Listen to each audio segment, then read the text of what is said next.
Hai, Assalamualaikum. Saya Aziani Nadiha binti Yusri, pemegang kad matrik C20A0945.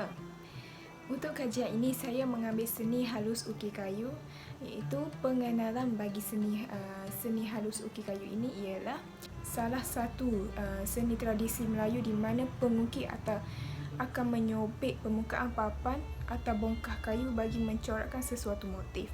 Antaranya 5 jenis motif yang diterapkan iaitu flora, fauna, kosmos, geometri dan khat. Kebiasaannya, sesebuah ukiran ini tidak menyerupai objek flora secara langsung, tetapi diolah dalam bentuk simbolik agar menyerupai objek tersebut. Untuk slide yang seterusnya iaitu sejarah, asal-usul produk dan kepercayaan. Sebelum kedatangan Islam pada abad ke-13, seni ukiran ini dipengaruhi dengan kepercayaan Hindu-Buddha. Tetapi sejak Islam mula bertapak di kerajaan Lakasuka pada abad ke-16, seni ukiran turut berubah daripada segi motif, maksud dan tujuan seperti motif flora dan khat. Di semenanjung Malaysia juga, kekayaan seni ukiran kayu dari orang Melayu paling ketara pada binaan rumah tradisional. Ini dapat dinyatakan berdasarkan corak ukiran masjid, wakaf, istana, rumah lama di Kelantan, Melaka dan Negeri Sembilan. Untuk seterusnya iaitu reka bentuk yang digunakan produk. Untuk kajian ini, saya mengambil contoh seni bina Masjid Ulul Albab, Jetih, Terengganu, di mana ia terdapat 2 jenis ukiran iaitu pertama, ukiran tembuk tembus bersilat dan tembuk tidak bersilat. Teknik ukiran tembuk tembus berasal daripada kepingan papan atau beberapa keping papan yang ditembuk silat, iaitu bahagian yang menindih serta melekung keluar ditimbulkan dan bahagian yang melekung ke dalam serta tertindih ditenggelamkan. Ukiran tembuk tidak silap banyak terdapat pada bahagian selasar, lambung, dinding, pintu, perabot dan mimbar masjid. Untuk ukiran yang kedua iaitu ukiran melarik pula. Ukiran ini merupakan cara orang Melayu lama mengukir kayu. Ukiran larik ini berbentuk bulat dengan susunan gelang-gelang dan geting-getak yang menarik. Ukiran ini kebiasaan terdapat pada ulu senjata, perabot, tongkat dan sebagainya. Ini antara contoh ukiran yang terdapat di Masjid Ulul Albab, iaitu pintu utama masjid. Ukiran tembuk tembus pada pintu utama dan dewan bangunan masjid yang dilapisi dinding berhias corak awan larat. Dan juga terdapat ukiran ayat suci Al-Quran dan doa pintu utama masjid tersebut, iaitu doa keluar dan masuk masjid. Seterusnya, mimbar masjid. Mimbar masjid turut diperbuat daripada kayu sepenuhnya yang dihiasi dengan ukiran tembuk tembus dan tidak tembus yang bersifat 2 dimensi.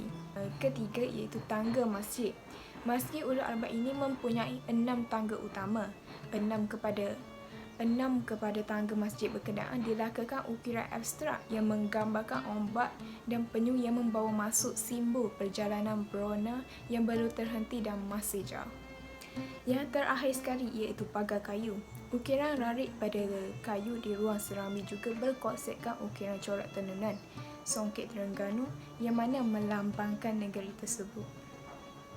Seterusnya iaitu fungsi dan penggunaan produk, iaitu bumbung Masjid Ulul Albab berbentuk atap tumpan bertingkat 3 yang meruncing ke atas untuk melancarkan pengaliran air hujan agar tidak mudah melepupkan bahan kayu.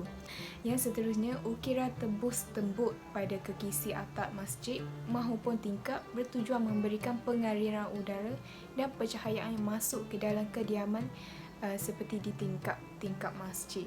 Di sekeliling bumbung Masjid Ulul Albab ini juga dikenali sebagai adam-adam yang dipasang dengan kaligrafi kayu.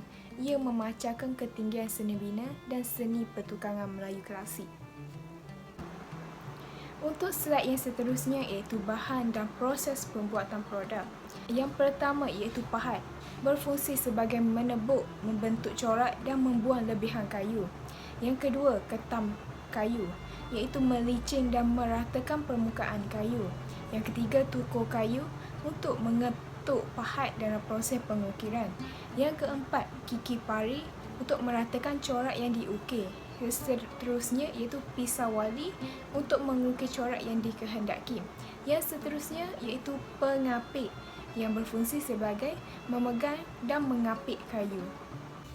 Akhir sekali iaitu proses pembuatan produk, iaitu yang pertama membuat pola atau gambaran pada kayu yang akan diukir. Yang kedua, proses menekap garis-garis pada lukisan atau pola pada lukisan.